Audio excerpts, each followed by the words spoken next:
Hello, this is Hunter Schultz for Winning Healthcare Food Fights. And my guest today is Andrew Loynd.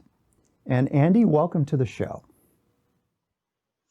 Thank you, Hunter. Great to be here. Currently, you are an Elsevier Health System Client Executive. That's correct. What is that? So I work for a company that provides evidence-based resources to health systems that allow clinicians to ensure they're using the right information at the point of care. And I've been doing that now for the better part of this year. Actually, just started with Elsevier right at the beginning of COVID. So, yeah. So they are collecting, they're collecting information and distributing. What is kind of that? How does that work? I mean, who would be buying the services? So as you're aware, clinicians, in my case in particular, I'm working with resources that help the nursing staff. So when nurses are at the point of care, they're constantly in the electronic health record. So they're accessing information and constantly documenting everything that they're doing while they're with the patient. And as part of that, we provide something called evidence-based care plans, which is all of the resources and information that they need to ensure that they're providing a standard of care that's the best that it can be. So essentially content, guidelines, and evidence-based information integrated directly within that EHR system. And we also provide patient education materials to help engage and educate the patients on that same consistent information, just written in language that they can understand. So it's just leveraging the power of information, not just, but it's something, it's a great tool for clinicians to have. Is it fair to say you're sort of a healthcare insider because your background is been a lot in healthcare? If what I read. Sure. I would think that I probably know more than your average person about some of the ins and outs of what's going on in the system. There's certainly the majority of stuff that I don't understand that's overwhelming and confusing to me, but I've been doing work in this field and on the periphery of healthcare for the past 10 years or so. And it's been an eye-opening experience and left me with probably a lot more questions than answers, but I think I've identified what those questions are, if you will, to give me some knowledge of what's going on. Yeah, the old saying is the questions are always more important than the answers. That's and you're true. Right. I've for the past since 2007, I go back a little further than that with air and water purification, which was health related since 2002. 2001, 2002, and then, so yeah, I'm an interested observer.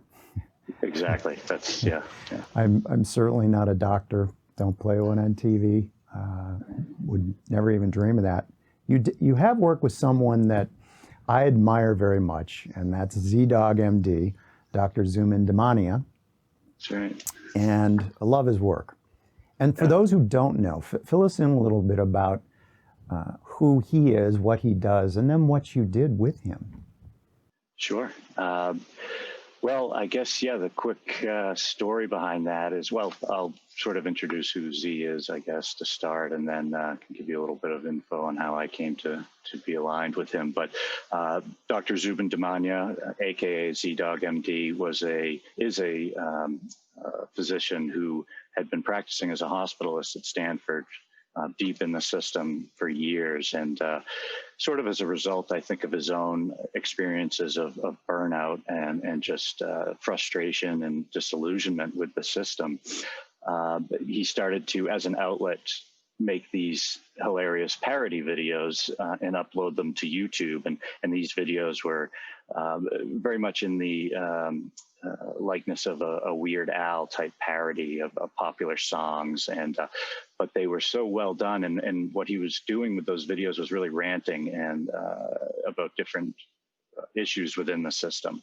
So not only were they very entertaining, but they were also educational and really teaching about why is it that doctors and nurses are so frustrated with electronic health records. And so long story short, he really caught a following by doing this and became sort of over the years a mini celebrity, if you will.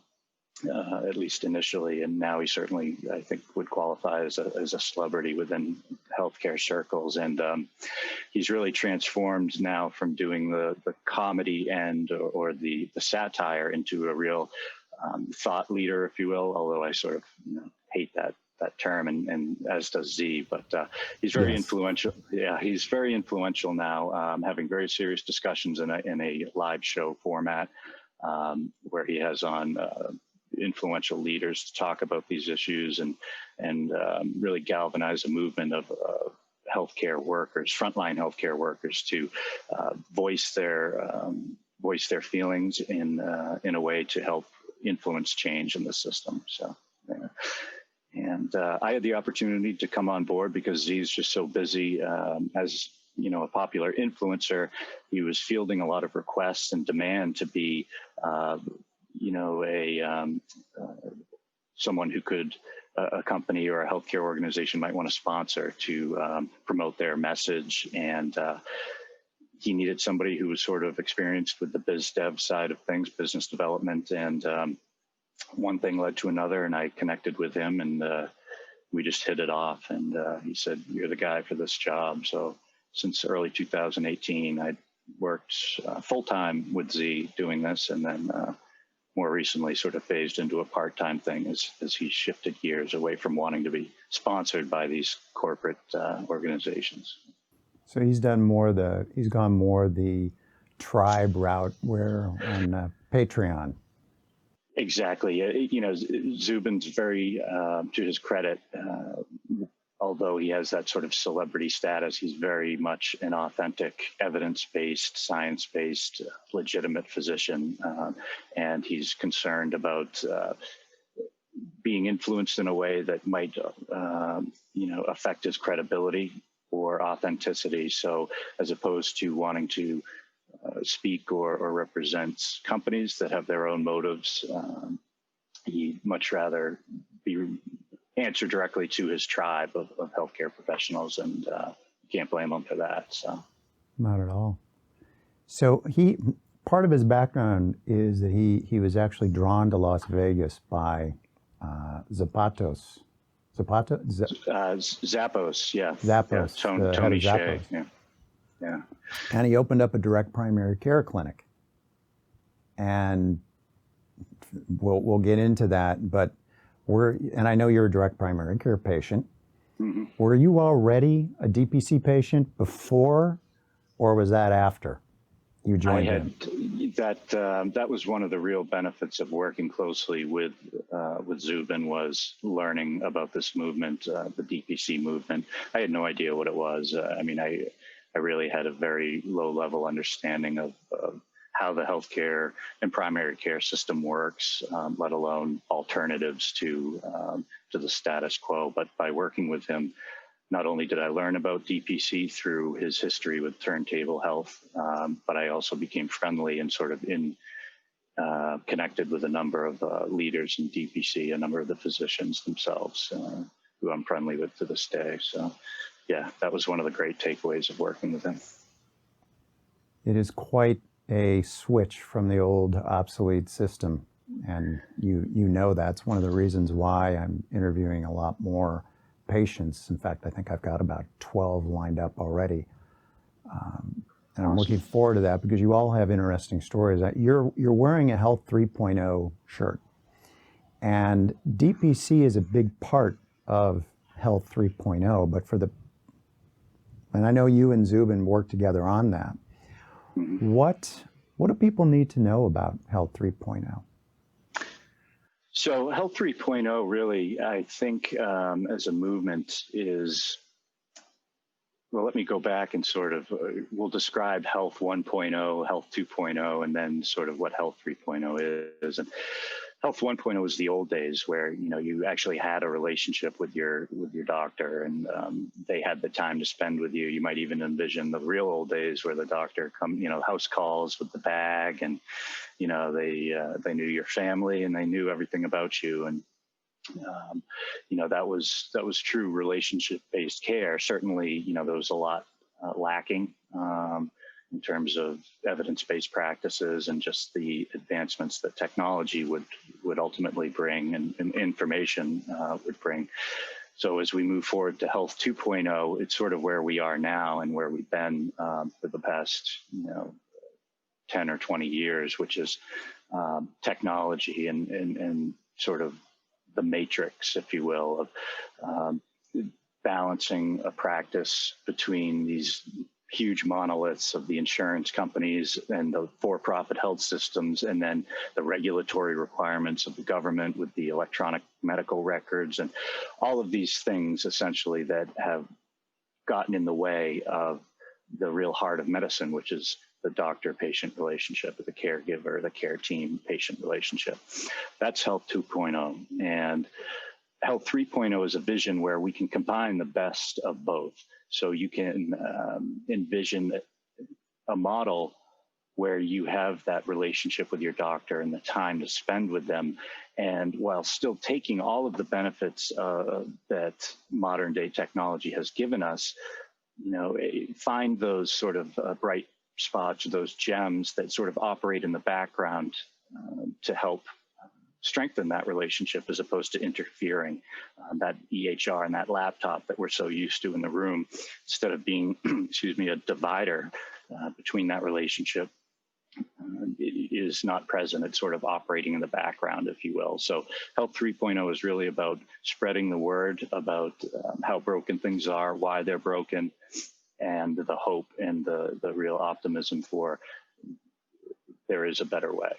And, as part of that, one of the offshoots of that is direct primary care. I've seen a video with Zubin about explaining 3.0, and he talks about repersonalizing medicine. I guess the best way of putting it is, when we walk into the doctor's office, we're completely different from the last patient who was in there. And that means the doctor has to take more time. But there's also that relationship, the doctor-patient relationship.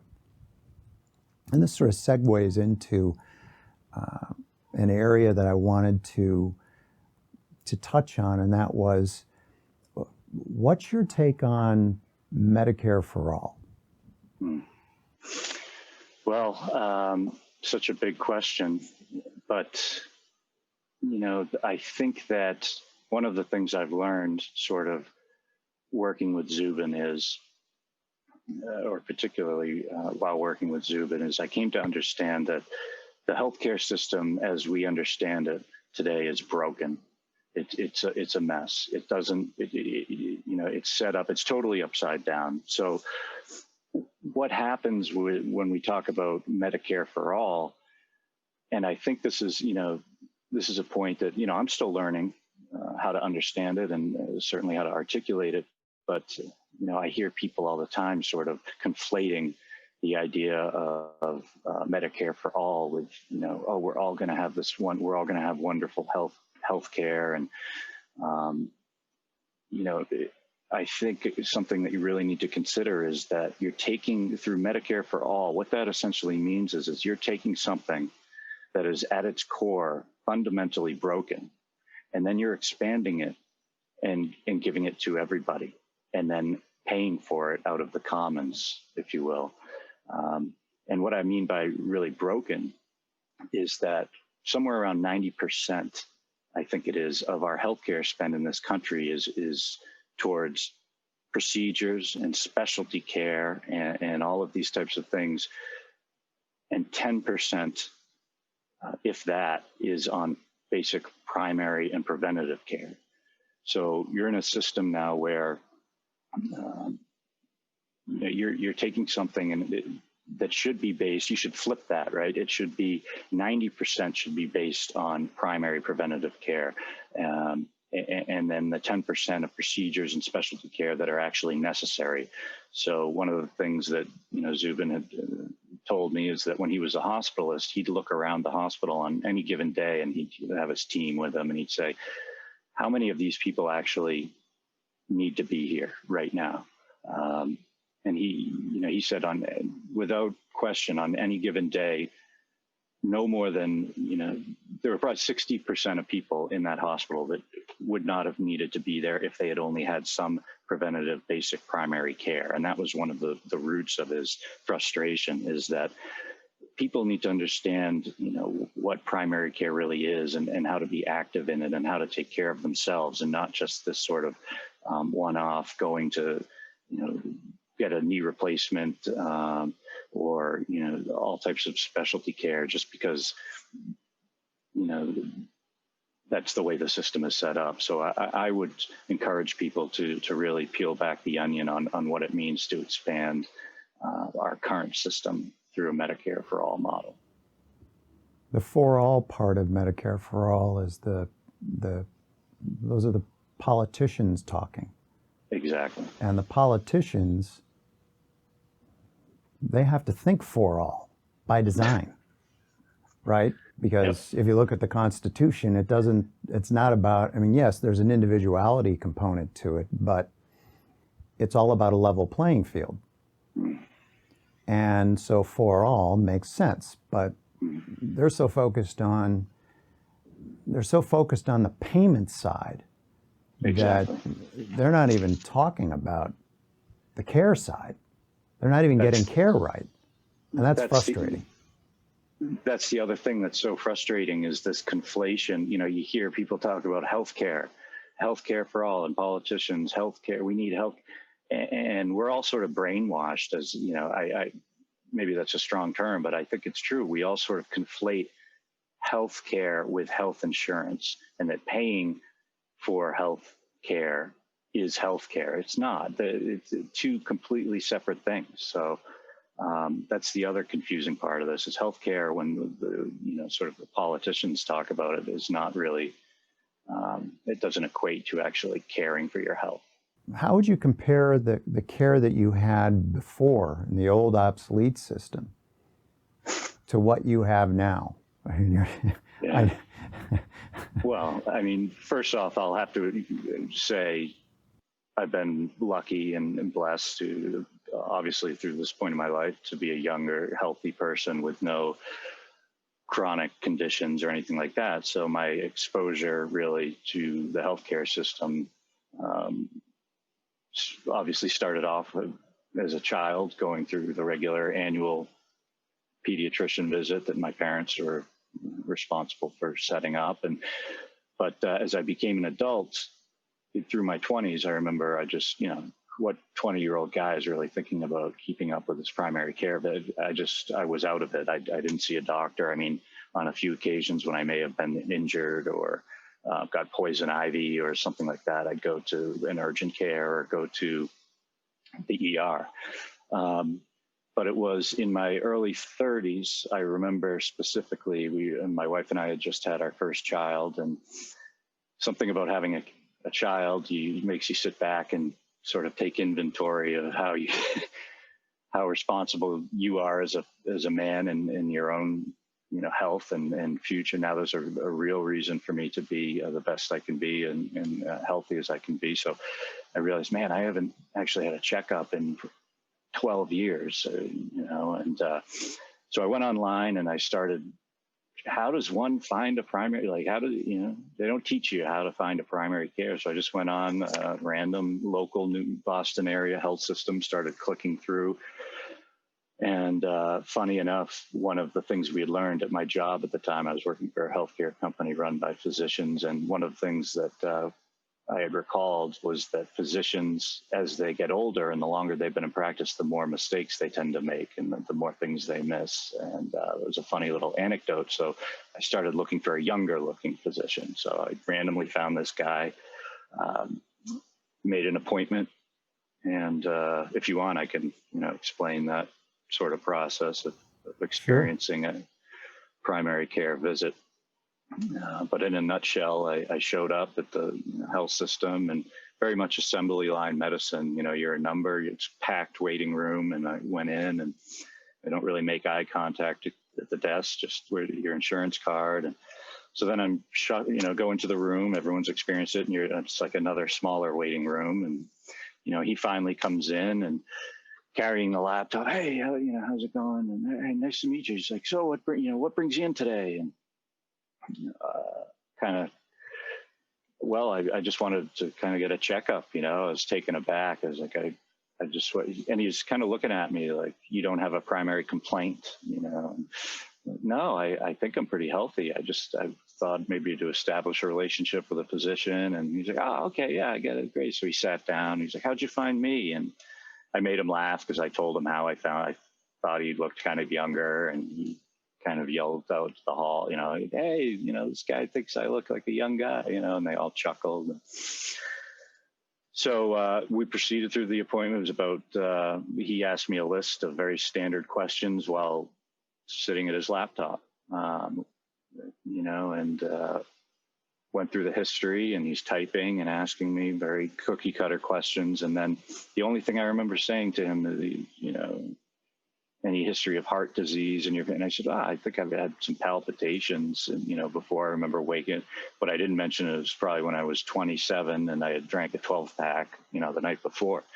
But he looks up from the palpitations, and I had always been told that everybody gets those once in a while. It's nothing, no big deal. But he proceeds to wheel in an ECG machine and hook me up, and there's two nurses there, has me lie back, and he does a electrocardiogram, and then he comes in with the printout. He says, you have a left anterior hemiblock, and we need to schedule you for an echo. And all I hear is heart and block. I don't know what a hemiblock is. Turns out it's really nothing. He's like, it's pretty common, but nothing too, but just to be on the safe side, I'm scheduling, an echo. So I leave all worried, thinking I have a heart condition, go back in, they do the echo, pretty straightforward. I don't see my doc during that visit, just a technician. And then weeks and weeks go by and I hear nothing, all the while, toning down my exercise and my routine because I'm thinking there's something wrong with my heart. Never hear anything. So I call, and then the desk, they can't find anything. They said, try back in a week. Finally, I get in touch with someone who says, I located the chart. The cardiologist wrote results okay and circled it. So you should be all set. And that was my experience. It was just sort of infuriating in a way that, I felt like I was a number. The guy didn't really explain to me why he was doing this test to begin with, other than he just wanted to be on the safe side. And then weeks of stress, not hearing anything. And that's when I just said, what the hell is this? This doesn't work, So that was my sort of adult introduction to trying to establish a relationship with a physician. First time, first try. And then you got educated by Zubin, and you went out and found your own DPC doc. Well, there was another, and I won't go too much into detail, but I tried again. As I said earlier, we're sort of brainwashed. So it's still, even though I was kind of learning about the DPC, we still harbor this sort of, oh, well, if it really worked, like why wouldn't we have heard about it? And it doesn't sound. I'm going to go back to this safe sounding prominent health system. And so I went to another one, tried to get an appointment, showed up on Monday after, they scheduled me 2 weeks out, packed waiting room, sat there literally, this is probably over an hour. I had taken time from work until every last person in that waiting room had been seen or was gone. And now it was just me. And it was around noon. And I'm like, and I went up to the desk and there was nobody. They went to lunch. And I stood up, I said, hello, is there anybody here? And this is, and I turned around and I walked out, I said, the hell with this. And I walked out and I got in my car and I drove to work. And that was my second attempt. And then I got a voice message that afternoon. Oh, Dr. So-and-so is he wants to reschedule you right away to come in. I never called him back. So while working with Z, met some of the DPC guys, met the guy that's in my area, and slowly came around to finally, after sort of hesitating for a while, I signed up, I made an appointment, and the rest is sort of history. And the story is he took you to lunch, your doctor? That was pretty cool. And I certainly wouldn't purport that that's part of, every new patient's experience. I think that he had recognized during my initial visit that I had a lot of questions and really positively interested in what this was all about. So we did. It was lunchtime, and he took me out, and it was amazing. It was first of all, the visit itself. When I walked in, he said, "Hey, what's going on? Come on in." Went in the office. First thing I noticed is there's no computer in the room anywhere, which is like, whoa, you guys are usually glued to your screen and typing away. We sat there for, I think it was an hour and 15 minutes talking. He he spent the first half hour just getting to know me. Where did I grow up? What did I play sports? We sort of bonded on mutual Boston area stuff. Asked me about, very in depth about my medical history. Did a physical. And then we sat back down and talked more. Then we went to lunch. And during that lunch, I remember probably 6 or 8 people. It was like something out of a Norman Rockwell painting. Like old guys, like a guy looks like he just got off of a lobster boat, in for lunch at this old bar. "Hey, Doc, how you doing? Coming over. Hey, Andy, this is one of my patients. And geez, I feel great, Doc, since so one after another, the mailman walks up and he was like, "Dr. G, how's it going? Good to see." All of these patients, it was like a community. It was like I had been transported back in time to, and so this was like validation to me. Maybe he set that up. Maybe he knew he'd know all these people. And, I think I interviewed the lobster guy. Yeah. But I was like, wow, he actually does have a bunch of patients, and they all seem to like him. And so that was really cool, and appreciated that. Is he taking, and your doctor, by the way, is Dr. Jeffrey Gold? Yes, Dr. Jeff Gold, and who's slowly become, he's both my doctor and my friend now. So one of the things that direct primary care enables is the relationship, as you were saying. And the fact that your doctor knows you very well, your friends, they know when something's off. They know when, hey, Hunter, what's going on here? You're not normal you. You're not your normal positive mental attitude. What's going on? So it doesn't take as big of an event to say, uh-oh, Houston, we've got a problem, a big one. They catch it much earlier. So it's got to give you a lot more reassurance, too, about your care. How do you feel about that relationship? The relationship, yeah, that's a great point, because I think if you consider, too,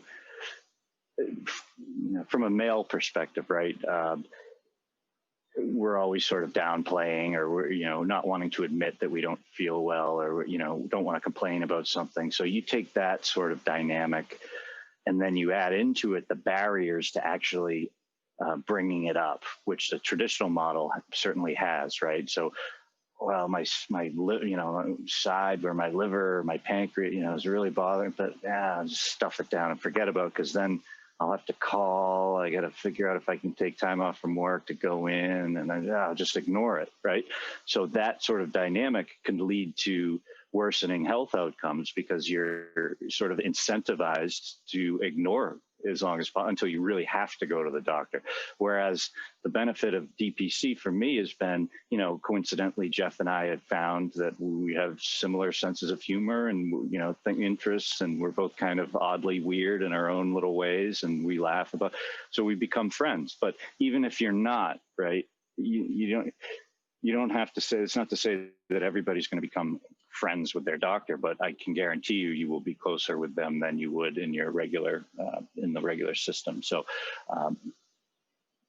I think that the ability to send a quick text 24/7, or even pick up the phone or even do a Zoom with your doc. And, you know, I can see it now. If I had I've already had a couple minor annoyance medical things that I've been like, oh, what would this take? You'd be like, no, take care of that in a heartbeat. What is that all you want? You know, like he'll tease me about it, but like that, I can get a question answered directly from my doctor. Whereas I'd have to schedule an appointment to go in and sit and take half my day to go into an office and sit there for them to walk in, not really know who I am, and then look at something and tell me the same thing that Jeff would tell me to do, or probably schedule me to go do something else. There's no comparison. So yeah, having that relationship is just invaluable. Would you say your quality of life has improved, and if so, how? Well, again, you know, as my earlier point was, I've been lucky that I have not been somebody who's had to have frequent interaction with the healthcare system because I don't have chronic conditions or anything. I'm relatively healthy.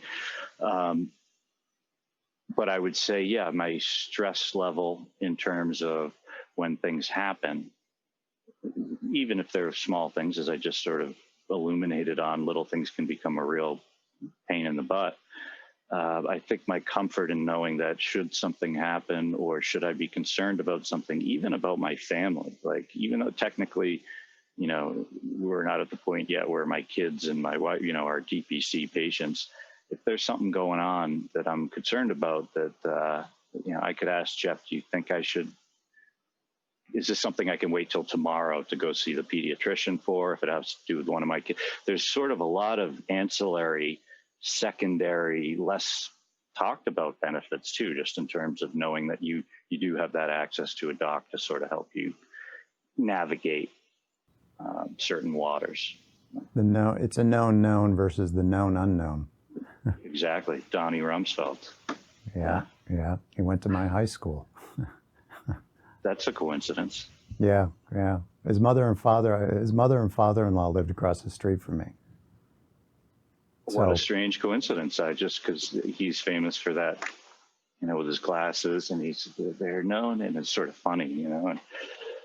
But yeah. Anyway, wow, that's a topic for another show. I guess we could dive into that in the next episode. There's some good stories there. Yeah. What surprised you the most about DPC?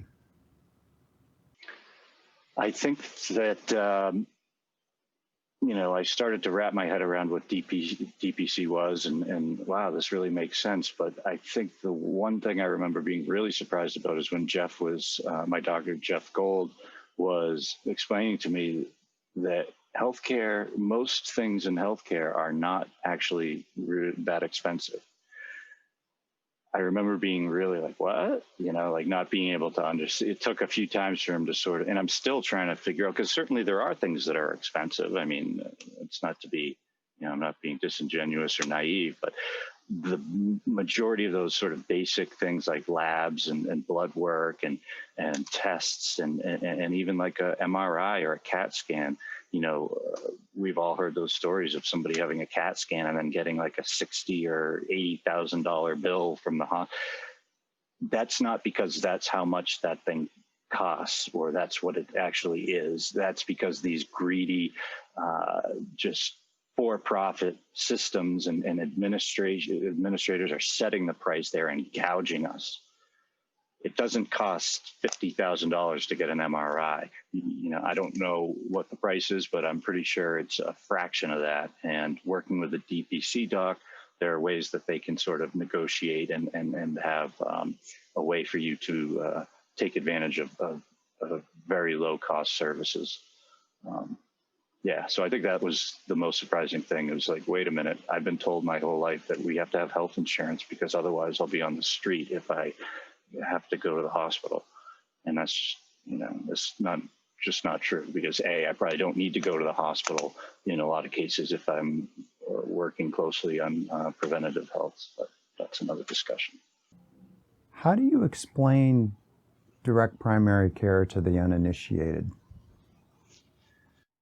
That is the big challenge, right? I'm one of the ones who, on the patient side, who sort of made it to shore, if you will, because we're all sort of out in this ocean, I think, and treading water and just sort of making it through in terms of our healthcare coverage and understanding healthcare. And it's very easy to sort of dismiss, I think, at the outset, the concept of a direct primary care model, not because it's not viable or legitimate or compelling, but because we as a population are just so brainwashed, really, to believe, as I said earlier, that healthcare is expensive, that we need, you got to have health insurance, or health, and more accurately, that health insurance and payment equals healthcare. I would really, I'd want people to understand that there's more work to be done in peeling back that onion a bit, that politicians and others have conflated healthcare with health insurance, and it's really sent us it put us out to pasture in terms of understanding healthcare. And DPC is a model that removes the middlemen and allows you to have a closer relationship with your doctor so that you can get in touch with them and really on a moment's notice through a text or a call, and then as soon as that day or the next day, be in their office if need be. Somebody who has the time and isn't burdened with administrative and regulatory tasks from the suits to spend 90% of their time documenting BS at the expense of really learning about your health and helping take care of your health. DPC is a subscription model that you pay, which, you pay a little bit a month, a nominal fee a month. The subscription model is a great model for just like Netflix, you're receiving a service on a monthly basis, and the benefits just vastly outweigh the, there's no reason not to consider a DPC model, I think. Would you ever willingly go back to the old system? No, I mean, there's no compelling reason why. I mean, go back to what? To not being seen as a person or paid attention to, or the 5 different bills because I had to go to the ER for a twisted ankle, the non-responsiveness or calls back, and not being able to having to resort to Google to get my questions answered. I would never go back to that. No, I'm quite happy to have access to a physician and a care team that is invested in making sure that I stay well, and if I need care, will be an advocate and guide for me through the system. One of the things that I found with DPC patients, and whether it's talking to them on the show or online, they really like having a happy doctor. A doctor who loves what they do, again. And I've had Dr. Pamela Weibel on the show, and she is the physician's guardian angel. And we talked about things like physician suicide and how the system chews them up and spits them out, and it doesn't care. And this is going on before COVID-19. COVID-19 put such an enormous pressure on the system, and it put a spotlight on what's going on, and the fragile nature of some of what we have, and especially primary care. So you've got a doc, and I've interviewed Dr. Gold, and he loves what he does. So how does that affect you? I mean, how does it make you feel?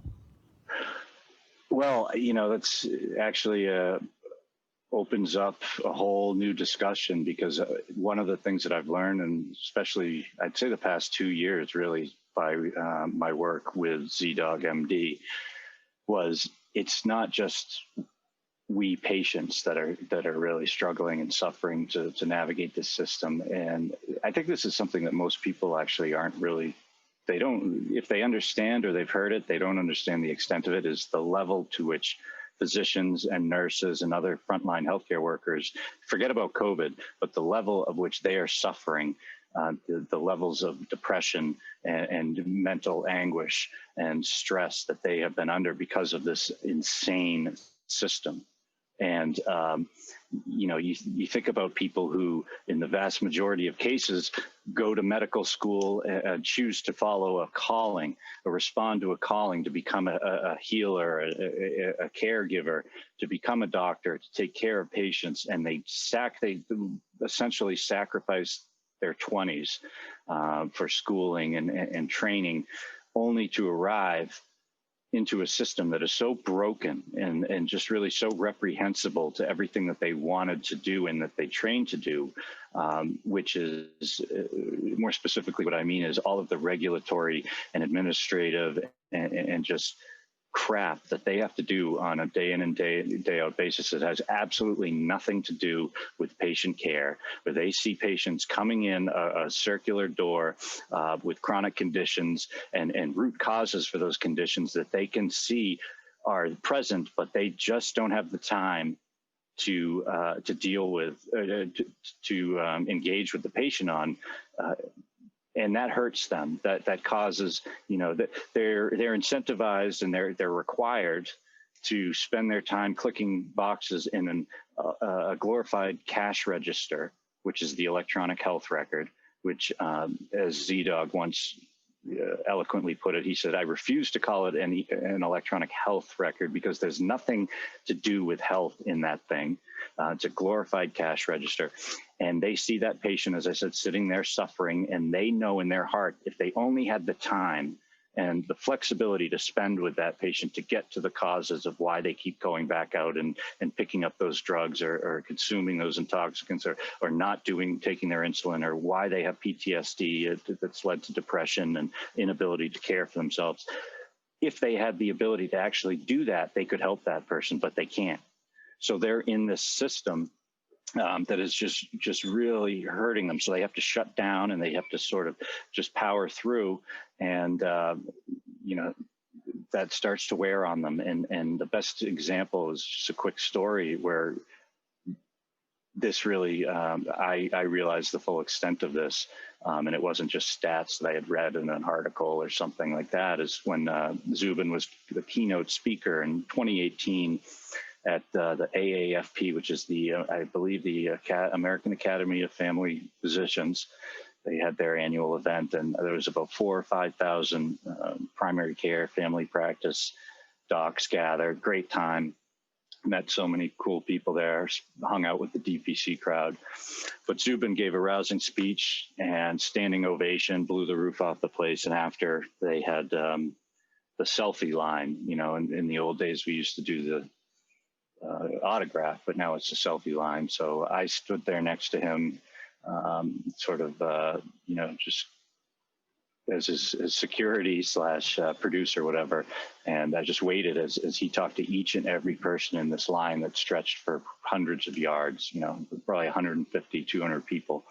And to his credit, man, he stood there and he talked to each and every person. And I remember was this one guy caught my eye at the end of the line, and he was unkempt, and I think he had a crutch, and he just didn't look, he looked out of place, his posture. And so I kind of, out of curiosity and half boredom, just kind of wandered over to chit chat with people at the end of that line and see if I could figure this guy out. And conversation progressed, and he's, you know, I asked him, "How about yourself?" And soft-spoken guy, but very, very nice, very not crazy, totally. He looked like hell. You know, it looked like he hadn't shaved or had a haircut, and you know, and he looked like somebody who was depressed. Okay. And he started to explain to me that he was part of a major health system here in Massachusetts, and he just couldn't do it anymore. He was a family care practitioner. Then they had just dumped 3,000 new patients on his plate, and 2 of his colleagues quit, and he was told, you need to manage these. And he said, there's no way I can take care of these patients, and it's eating me up. I can't do it anymore. And I heard ZDoggMD, and he kind of made me laugh, but gave me some, and I just love to meet him. And I was like, you stay here in line, don't leave. And so I went back to Z, and I was like, hey, man, by the way, you got to talk to this one guy. And he's like, all right. So another hour goes by, and the guy, I swear he was the last person. And he got up and he started to retell his story to Z, and he broke down and just lost it. And he's crying. He's like, I'm thinking there's no other options. He's using all of this sort of vague language to imply what we all sort of read between the lines to be just severely depressed and at risk, and Z, started to get emotional, and you could see this guy it was like a weight off his shoulder to see another doctor who totally understood exactly what this guy was feeling.